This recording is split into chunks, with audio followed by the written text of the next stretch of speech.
बोलिए वृंदावन बिहारी लाल की जय। राजा बलि का वामन भगवान को 3 पाद भूमि का दान देना। सुखदेव जी कहने लगे, हे राजन, राजा बलि की ये बात सुनकर शुक्राचार्य ने कहा, हे दैत्येंद्र, यद्यपि आपका कहना धर्मानुसार ठीक है, परंतु अपना सर्वस्व देकर भिखारी होना नीति विरुद्ध है। आत्म राज्य के 5वें हिस्से से अधिक न देकर दाता की जगह दरिद्र मत होइए। राजा बलि ने कहा, हे दैत्यराज, दधीचि ऋषि स्वर ने देवों को अपनी हड्डी देकर शरीर त्याग दिया, और इसी तरह राजा शिवी ने कबूतर के लिए अपने सारे शरीर का न केवल मांस बल्कि अपने आप को भी तराजू में चढ़ा दिया। इसलिए आपका उसका नाम आज तक भी अमर है। इसी प्रकार इनको दान देने से मेरा भी नाम अमर हो जाएगा। हे गुरुदेव, दूसरी बात यह है कि संसार में जो पैदा हुआ है वह एक दिन अवश्य मरेगा, और मेरे परदादा और पिता 7 द्वीपों का राज्य छोड़कर चले गए। वैसे मुझे भी ये राज्य एक न एक दिन छोड़कर अवश्य जाना ही पड़ेगा।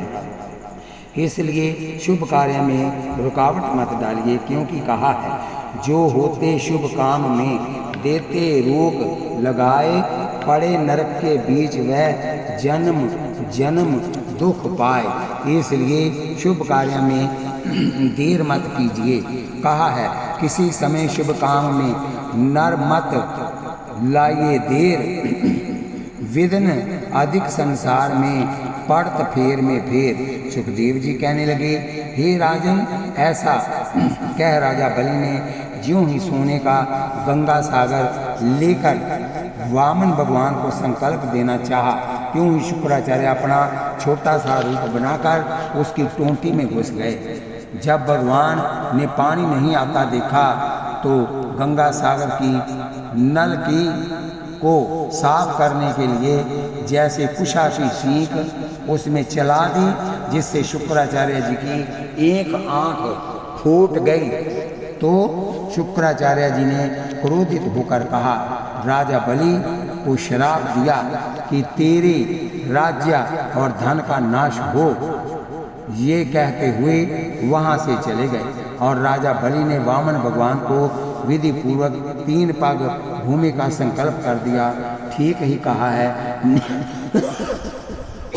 नीच वृथा शुभ काम में अपना पैर अड़ाए, जग में अपजश लहे, सुख जश कभी न पाए। सुखदेव जी कहने लगे, हे राजन, शुक्र से शिक्षा लेकर मनुष्य को कभी किसी के अच्छे काम में रुकावट नहीं डालनी चाहिए। कोई दान दे रहा हो तो उसको ये नहीं कहना कम दे दो, इतना ना दो, उतना दे दो। ये कहने से भी वो अंधा हो जाता है। जो किसी को दान देने में रुकावट करता है उसकी एक आंख चली जाती है। नहीं तो संसार में दुख और अपजश लेकर अंत में नरकवासी होगा। विष्णु भगवान का अपने विराट स्वरूप के एक पैर से 7 लोग ऊपर के और 7 नीचे के नापना। सुखदेव जी कहने लगे, हे राजन, संकल्प लेने के बाद वामन भगवान ने अपना इतना विशाल विराट स्वरूप बना लिया कि उसके एक पैर में ऊपर के 7 लोग और दूसरे पैर में नीचे के 7 लोग आ गए। हे राजन, जब विराट भगवान का दाहिना पग ऊपर के 7 लोगों को नापता हुआ ब्रह्मापुरी में पहुंचा, उस समय ब्रह्मा जी ने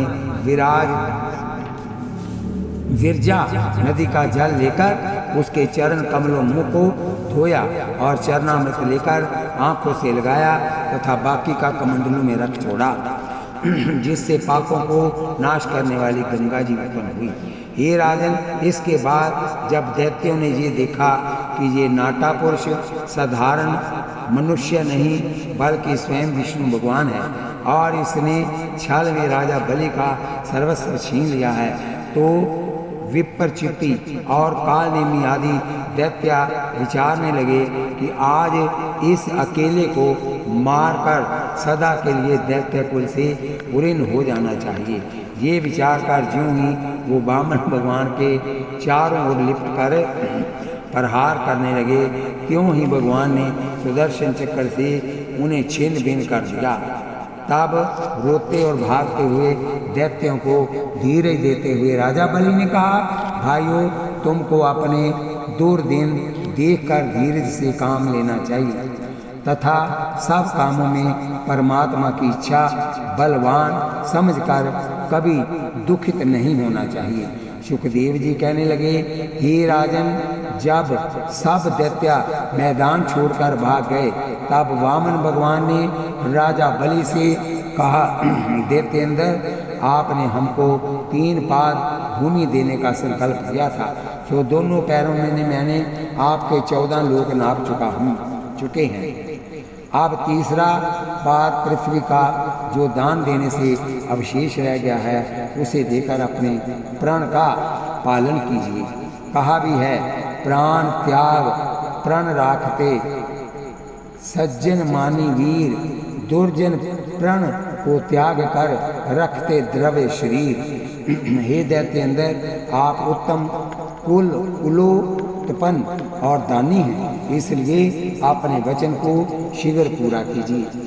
वामन भगवान का राजा बलि को सुतल लोक का राज्य देना। सुखदेव जी कहने लगे, हे राजन, वामन भगवान की ये बात सुनकर राजा बलि हाथ जोड़कर कहने लगे, हे संसारेश्वर, आपके रोम रोम में एक एक ब्रह्मांड बसा हुआ है, सो आपने 2 पैरों में मेरे राज्य को नापकर मेरे प्राण को रख अभिमान को तोड़ दिया है। अतएव जो मुझ पर कृपा की है उसका मैं अत्यंत कृतज्ञ हूँ। अब तो आपका तीसरा जन्म अवशेष रहा है, उससे आप ये मेरा तुच्छ शरीर नापकर मेरी प्रतिज्ञा पूरी कीजिए।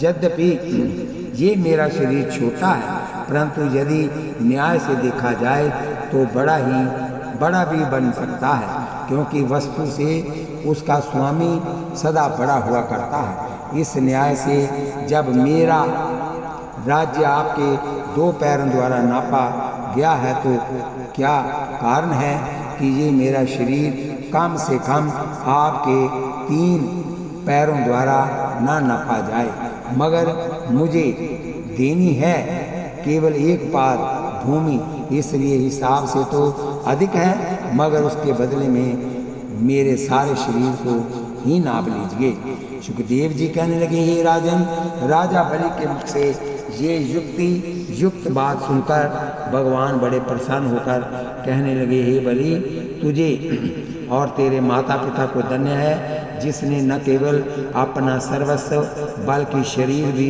दान कर दिया। इससे बढ़कर संसार में धर्मात्मा और कौन हो सकता है। हे राजन, ऐसा कहकर भगवान ने ज्यों ही अपना चरण बलि के सिर पर रखा, त्यों ही आकाश मार्ग से देवताओं ने राजा बलि को धन धन कहकर वामन भगवान पर फूलों की झड़ी लगा दी तथा गंधर्वों के गाने और अप्सराओं के नृत्य की जनकार से आकाश मंडल गूंज उठा। तब इस सुखद समाचार को सुनकर प्रहलाद भगत भी आ गए और वामन भगवान की स्तुति कर कहने लगे, हे भगवान, आपने मेरे पोते के सामने मंगत बनकर और उसकी प्रतिज्ञा पूरी करके न केवल उसे बल्कि मुझे और मेरे कुल को यश के उच्चतम शिखर पर चढ़ा दिया है। ये जगदीश्वर, आपके सिवा संसार में कौन है जो भक्तों की प्रतिज्ञा रख कर सदा सुख देता रहे। वामन जी कहने लगे, ये प्रहलाद, बलि की बुद्धि और विवेक की बढ़ाई करने में विद्वानों की बुद्धि विवश हो जाती है। उसने मुझे दान देकर न केवल अपना बल्कि दैत्य कुल का संसार में सिर ऊंचा कर दिया है। हे प्रहलाद, मैं अपने भक्तों को सब सुख देता हूँ, परंतु अभिमान और द्रव्य से ये 2 वस्तु उनसे छीन लिया करता हूँ, क्योंकि ये दोनों नरक में ले जाने वाले विमान है। इसलिए यहाँ तक हो सके मेरे भक्तों को इन्हें पहले ही छोड़ देना चाहिए। नहीं तो विवश होकर मुझे उनसे इनको अवश्य छीनना पड़ जाया करता है। तब ब्रह्मा जी ने आकर भगवान की बहुत सी स्तुति कर कहा, हे दीनानाथ, आपने बलि की प्रतिज्ञा रख देवों का काम सिद्ध किया है। आप ब्रह्मांड के आदिपति होते हुए भी भक्तों के कारण मांगने वाले बन गए हो तथा अपना छोटा रूप धरकर संसार को ये बता दिया है कि दाता के आगे परमेश्वर होने पर भी छोटा हुआ करता है। इसलिए हे जगदीश्वर, भक्तों के हित छोटा बनकर मांगने में भी जब आप लज्जा नहीं करते, तब संसार के प्राणी आपका ध्यान क्यों न करें। इसके बाद राजा बलि और उनकी विंध्यावली रानी वामन भगवान की स्तुति कर कहने लगी, हे भगवान, हे भक्तवत्सल, हे दीनानाथ, आपने हमें अपना दास जानकर हमारी प्रतिज्ञा रख संसार में हमें यश प्रदान कर दिया है। उनके ये वचन सुनकर वामन भगवान प्रसन्न होकर कहने लगे, आप किसी बात की चिंता न करें, आप लोगों को मैंने सुतल लोक का राज्य दे दिया है। इससे पूर्व ही आपके लिए वहाँ सब सुख के सामान उपस्थित कर दिए गए हैं तथा मैं अपने वामन रूप से सदा आपके द्वार की रखवाली करूँगा। इसलिए परिवार समेत वहाँ जाकर आनंद पूर्वक निवास करो तथा मेरी कृपा से आज से आपकी दैत्यों जैसी बुद्धि नहीं रहेगी। राजा बलि का सुतल लोक जाकर राज्य करना। सुखदेव जी कहने लगे, हे राजन, वामन भगवान के ये वचन सुनकर राजा बलि प्रसन्न होकर उनकी इस तरह स्तुति करने लगे, हे भगवान, आपके जिन चरणों का ध्यान बड़े बड़े जो ईश्वर और ऋषीश्वर करते रहते हैं और हजारों वर्ष तपस्या करने पर भी उनके दर्शन दुर्लभ होते हैं, वह ही आपके चरण कमल मेरे सिर पर टिक चुके हैं। अतएव मुझे अपने भाग्य को ब्रह्मादि के भाग्यों से भी बड़ा समझना चाहिए। इसके बाद राजा बलि ने अपने दादा प्रहलाद को प्रणाम किया तथा प्रहलाद जी ने बहुत खुश होकर उसे गले लगा लिया और उनके ज्ञान की बहुत बड़ाई की। इसके बाद उन्होंने वामन भगवान से कहा, हे दीनानाथ, आपके चरण कमल जिसका ब्रह्मादिक देवता और बड़े बड़े ऋषीश्वर आठों पहर ध्यान करते हैं, राजा बलि ने धोकर चरणामृत लिया है। हे जगदीश्वर, आपकी कृपा ऐसे ही है जो ऊंच नीच का विचार नहीं करके सदा भक्तों की सहायता करती रहती है। यदि आपके यहाँ ऊंच नीच का विचार होता तो हम जैसे अधर्मी दैत्यों को तो स्वप्न में भी आपके दर्शन मिलने दुर्लभ थे। इस प्रकार प्रहलाद जी की स्तुति सुनकर वामन भगवान कहने लगे, हे प्रहलाद, हमने राजा बलि को सुतल लोक का राज्य दे दिया है, सो आप भी उनके पास जाकर आनंद से रहें तथा मैं भी अपने इसी वामन रूप से गदा धारण कर आपकी पौर पर पहरा दिया करूँगा। अतएव हमारे और आपके सदैव सन्मुख परस्पर दर्शन और सत्संग हुआ करेंगे। सुखदेव जी कहने लगे, हे राजन, इस प्रकार वामन भगवान की बहुत सी स्तुति कर बलि और उसके सब परिवार सहित प्रहलाद सुतल लोक को चलने लगे। तब उसी समय शुक्राचार्य जी वहाँ आए और आकर वामन भगवान की इस प्रकार स्तुति करने लगे हैं, जगदीश्वर, संसारी माया मोह में फंसकर मैंने राजा बलि को शुभ कर्म करते हुए रोका था, सो इसने मेरा कहना नहीं मानकर संसार में यश और अचल राज्य प्राप्त कर लिया है तथा मैंने भी उस अपराध का दंड प्राप्त कर एक आंख से हाथ ही नहीं धो बैठा बल्कि मृत्यु से बढ़कर संसार में अपयश को प्राप्त कर चुका हूँ। आत एवं हे दीन बंधु, मैं आपसे हाथ जोड़कर प्रार्थना करता हूँ कि अगाड़ी मुझ में ऐसी कुबुद्धि नहीं आवे।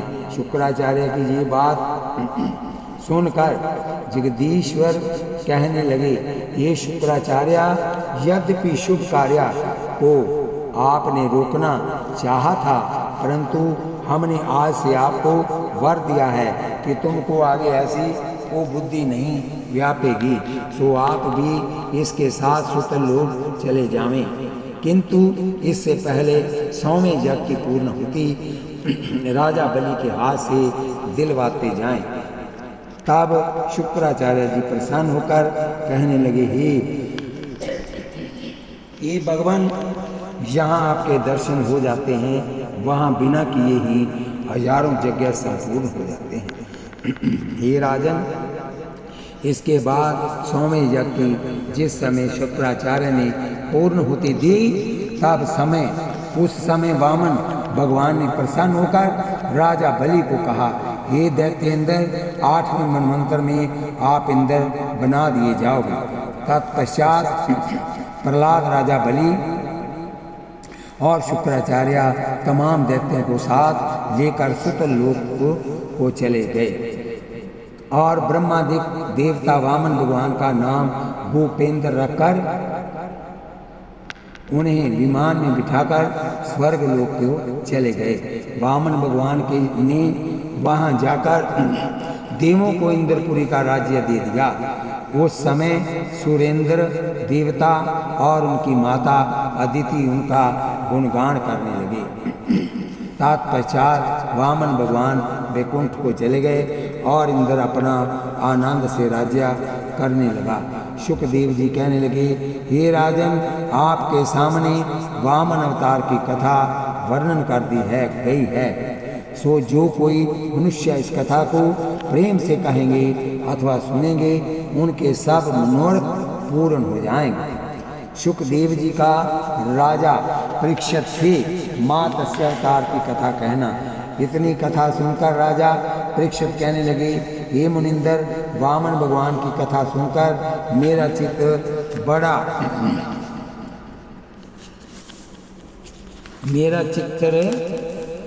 चित्त प्रसन्न हुआ है, चित्त बड़ा प्रसन्न हुआ है, तथा ज्यों ज्यों मेरी परमेश्वर में अधिक श्रद्धा होती जाती है और ऐसी मन में आती है कि बिना अवकाश लिए निरंतर भगवान की ही कथा सुनता रहूं। आते एवं हे भगवान, आप भगवान के मात्स्य अवतार की कथा सुनाने की कृपा कीजिए।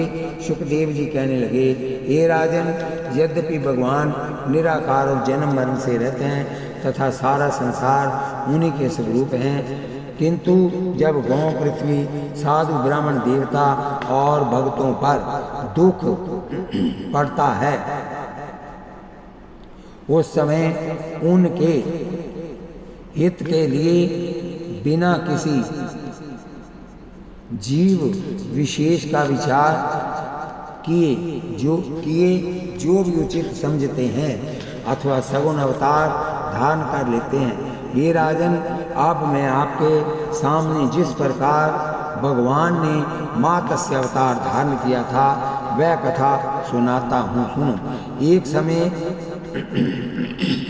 प्रलय हो जाने पर जब ब्रह्मा जी सोए पड़े थे, उस समय एक हायग्रीव नामक बड़ा भारी दैत्य आया और वह वेद चुराकर चंपत हो गया। इसके बाद जब ब्रह्मा की आंखें खुली तो उन्होंने वेदों को विदा पाया। तब वह सोचने लगे कि बिना वेदों के संसारी काम चलना कठिन ही नहीं बल्कि असंभव है। ये सोच उन्होंने भगवान की प्रार्थना की तो वह चतुर्भुजी रूप से प्रकट हो गए।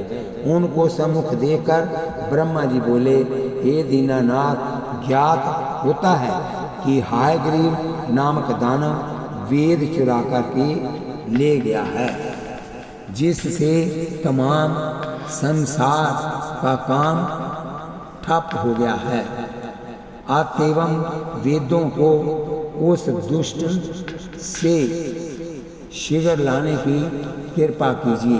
ब्रह्मा जी के ये वचन सुनकर भगवान बोले, हे ब्राह्मण, इससे पूर्व श्राद्ध देव का बेटा सत्यव्रत राजगद्दी को त्याग 10,000 वर्ष तप करके मुझसे महाप्रलय देखने का वरदान ले चुका है।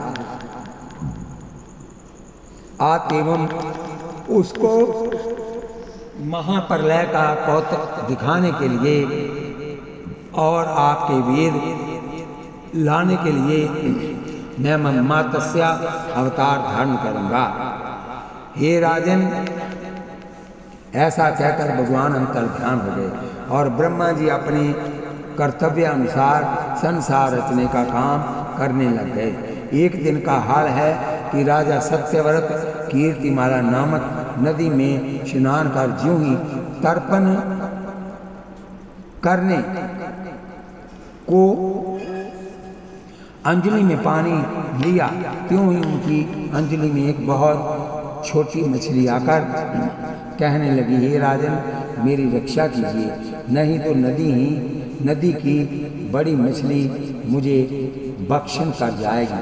सत्यव्रत ने जब मछली को मनुष्य की तरह इस प्रकार बोलते हुए देखा तो उसके आश्चर्य का कोई ठिकाना न रहा, किंतु फिर मन में ये सोचकर कि इस अद्भुत मछली की अवश्य रक्षा करनी चाहिए, उसे अपने करमंडलों में डाल दी और उसके बाद ये कहने लगा, हे मीन, तुम्हें किसी बात से नहीं घबराना चाहिए, मैं तुम्हारी अवश्य रक्षा करूंगा।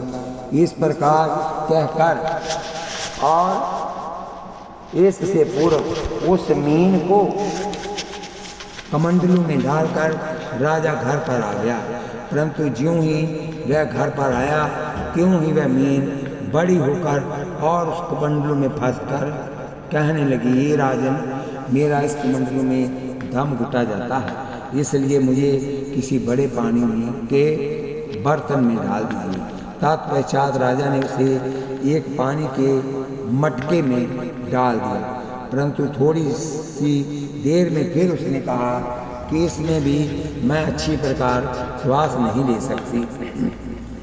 तब राजा ने घड़े को फोड़वाकर उसमें सेव से निकाल एक बड़े से पानी के टब में डलवा दिया। ये परीक्षित, इसके बाद ज्यों ज्यों वह मछली बढ़ती गई त्यों त्यों राजा उसे कर्म से कुंड, सर, तालाब और नदी में डालता गया, किंतु जब वह मछली नदी में भी नहीं समा सकी तो हार कर राजा ने उसे समुद्र में पहुंचा दिया। ये परीक्षित, समुद्र में पहुंचकर उस मछली ने अपना बड़ा विशाल रूप धारण कर राजा सत्यव्रत से कहा, हे राजन, इस समुद्र में भी जो मुझसे बड़ी मछली है वह मुझे भक्षण कर जाएगी, इसलिए मुझे किसी सुरक्षित स्थान पर भिजवाने की कृपा कीजिए, क्योंकि मेरी रक्षा का आपने मुझे वचन दे रखा है। ये परीक्षित, उस मीन के ये वचन सुनकर उसे इतना शीघ्र अपना तन बढ़ाते देखकर राजा ने विचारा हो ना हो ये मीन भगवान का अवतार है। ये सोचकर राजा सत्यव्रत हाथ जोड़कर विनय करने लगा, हे भक्तवत्सल, जब आप स्वयं संसार के रक्षक हैं तब आपकी रक्षा करने की किसमें समर्थ है। हे भगवान, मेरे अहोभाग्या जो आपने दर्शन देकर कृतार्थ किया। हे जगन्नाथ, मैंने अज्ञानतावश आपको पहचाना नहीं, ये मेरा अपराध क्षमा कर मुझे अभय दान दीजिए। यह विज्ञान में वाणी सुनकर विष्णु भगवान हंसकर कहने लगे, हे राजन, हमने तुझे अपना परम भक्त समझकर ये लीला दिखाई है, और जो तुमने अहंकार से मैं तेरी अवश्य रक्षा करूंगा, जो ये वचन कहा था, इसे तेरे वृथा अहंकार को तोड़ने के लिए अपना शीघ्र शरीर बढ़ाकर तुझे कष्ट दिया। एवं आगे कभी ऐसा अहंकार के वचन नहीं करना, बल्कि सब प्रकार के कार्यों में ईश्वर ने चाहा तो हो जाएगा। अथवा ईश्वर जो चाहे सो होगा। जहाँ ईश्वर इच्छा कहकर अपने पर किसी भी प्रकार का भार नहीं लेना चाहिए, क्योंकि सुख दुख पराजय और यश अपयश के देने वाले वही एक ईश्वर अर्थात मैं हूँ। अतएवं मेरी इच्छा के बिना तारुवर का पत्ता भी नहीं हिल सकता। हे राजन, मैं ही भक्तों के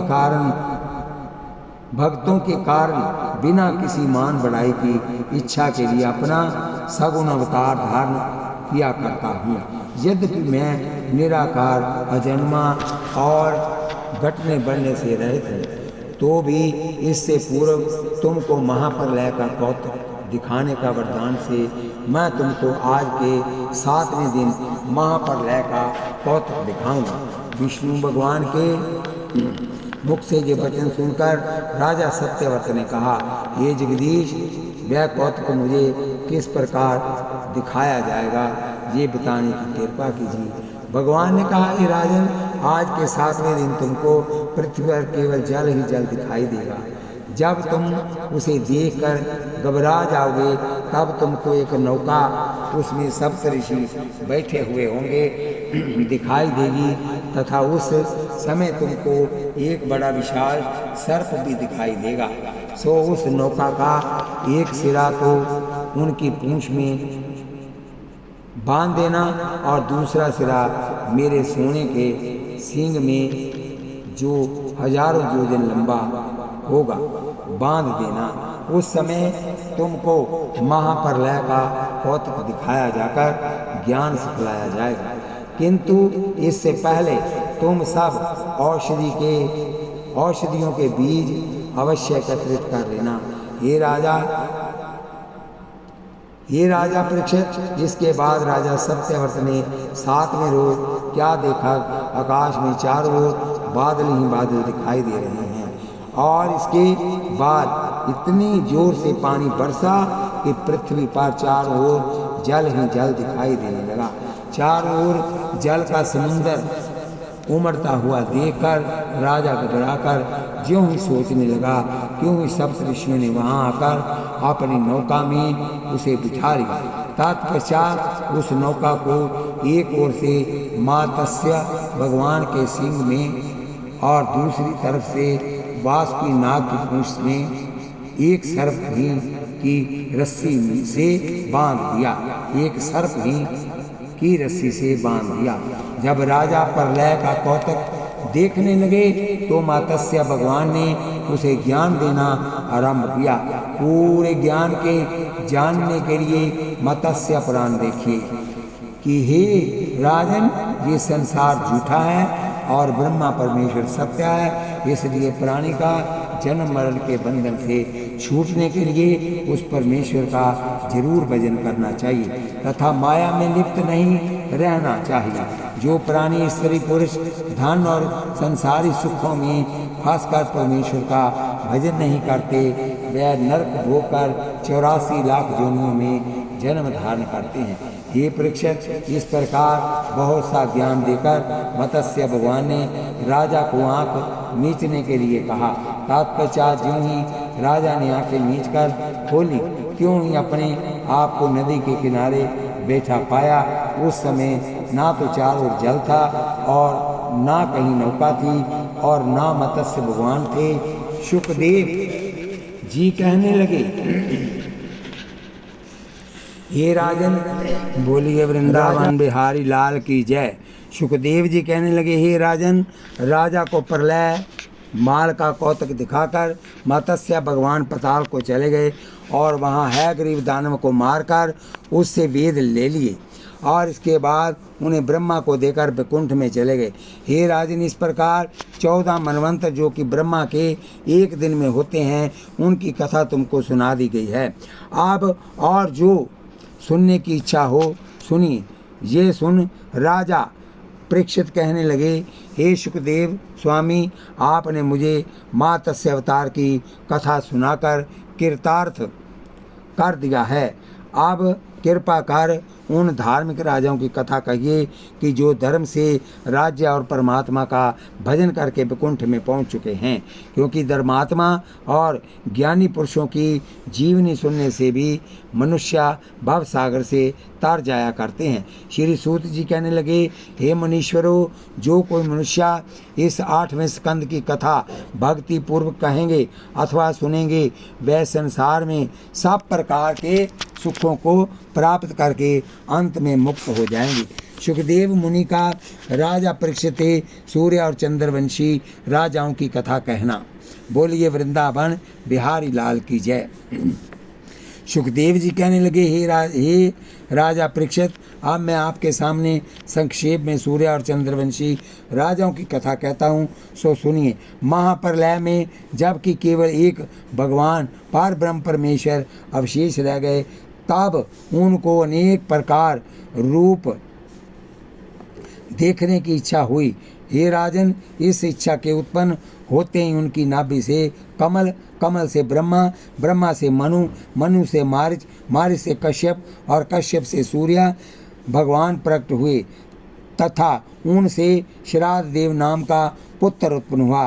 हे राजन, जब श्राद्ध देव के कोई संतान उत्पन्न नहीं हुई तो उन्होंने गुरु वशिष्ठ जी की आज्ञा से पुत्रेष्टि यज्ञ करना आरंभ किया, किंतु उनकी स्त्री ने आहुति देने वाले ब्राह्मण को ये कह दिया कि मुझे पुत्री होने पर अधिक प्रसन्नता होगी, इसलिए आप पुत्री होने वाले मंत्र की आहुति देने की कृपा करें।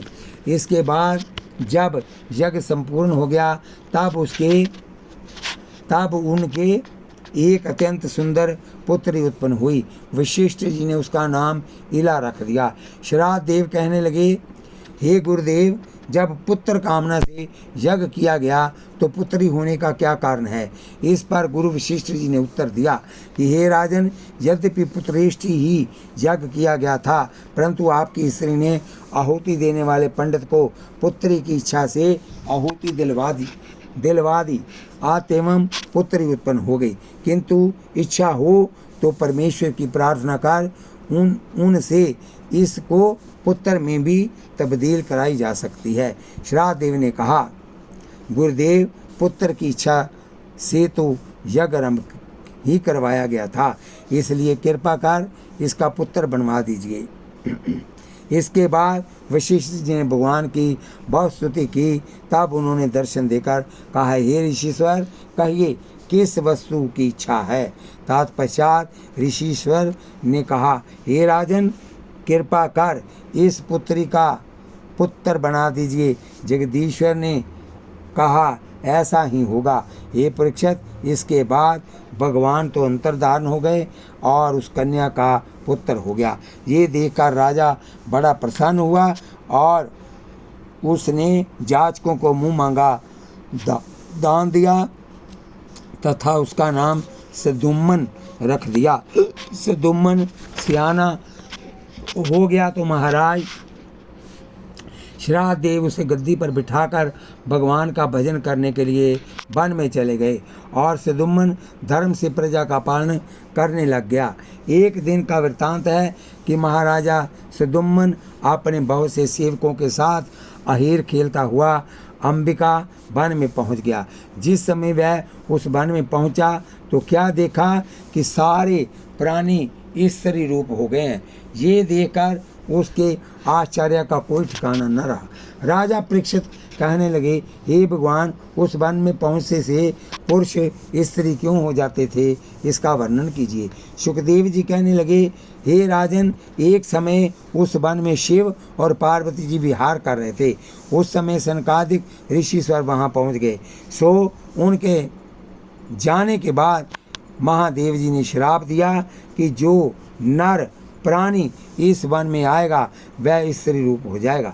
तब से उस वन में जो पुरुष जाते हैं स्त्री हो जाते हैं। हे राजन, तत्पश्चात वह स्त्री रूप सदुम्मन खिन्न मन वहाँ से अन्य वन में चला गया।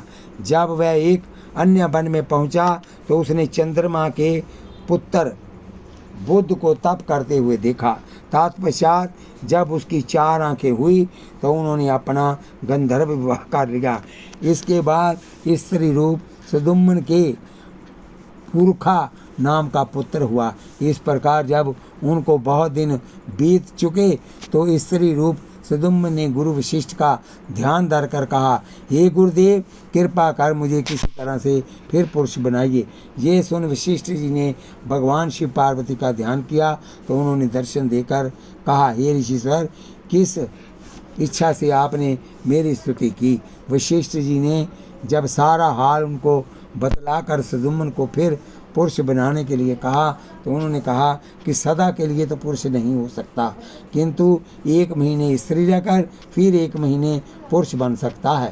तदंतर पुरखा पुत्र को लेकर सुदुम्न वशिष्ठ जी के साथ अपनी राजधानी में चला गया और पुरुष रूप से 1 महीने गद्दी पर बैठकर 1 महीने रोग के बहाने महलों में बैठने लगा। हे राजन, इसके बाद उस पुरुष रूप सुदुम्न के अपनी स्त्री से 3 पुत्र उत्पन्न हुए। सो पुरखा की संतान चंद्रवंशी और अन्य 3 पुत्रों की संतान सूर्यवंशी कहलाती है। जब पुरखा राज्य काज संभालने योग्य हो गया तो राजा सुदुम्न उसे राजगद्दी देकर वन में चला गया और वहाँ परमेश्वर का भजन करके मुक्त हो गया। बोलिए वृंदावन बिहारी लाल की जय। शेष कथा कल फिर होगी।